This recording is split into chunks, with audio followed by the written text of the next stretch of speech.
ફ્રાન્સમાં પણ સત્તા પલટો. મેક્રોનની હારના સંકેત વચ્ચે પેરિસમાં હિંસા, દેખાવકારોએ મચાવ્યો ઉત્પાત. ફ્રાન્સની સંસદીય ચૂંટણીમાં ભારે ઉલટફેર થતો દેખાઈ રહ્યો છે. એક પછી એક દેશોમાં સત્તા પલટા બાદ હવે ફ્રાન્સમાં પણ મેક્રોન સત્તા ગુમાવે તેવા સંકેત દેખાઈ રહ્યા છે. ફ્રાન્સની ચૂંટણીના એક્ઝિટ પોલમાં જ ડાબેરીઓના ગઠબંધનને વધુ બેઠક મળતી દેખાતા હોબાળો મચી ગયો. એક્ઝિટ પોલમાં ડાબેરી ગઠબંધનને બહુમતી મળતી દેખાતા મેક્રોનની પાર્ટીની ચિંતા વધી ગઈ છે.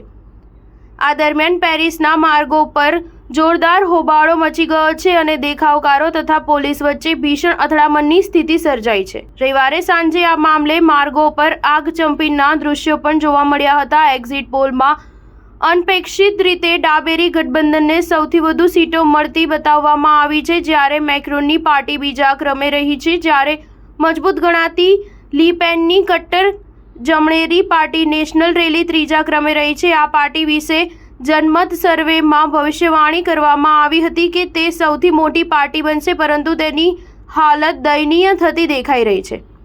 કોઈપણ પાર્ટી કે ગઠબંધનને બહુમતી ન મળવાથી ફ્રાન્સમાં રાજકીય અને આર્થિક અસ્થિરતા ફેલાવવાની આશંકા વધી ગઈ છે. આ દરમિયાન ડાબેરીઓના ગઠબંધનની જીતના સંકેત વચ્ચે ફ્રાન્સના માર્ગો પર નકાબદારી દેખાવકારો ઉતરી આવ્યા હતા અને આગચંપી અને તોડફોડ જેવી ઘટનાઓને અંજામ આપવામાં આવ્યો હતો. રાજકીય તણાવ વધવાની આશંકા વચ્ચે સમગ્ર દેશમાં 30,000થી વધુ એન્ટી રાયોટિંગ પોલીસ તહેનાત કરવામાં આવી હતી. સ્ટાર ન્યૂઝ 7 હંમેશા સચ્ચાઈની સાથે.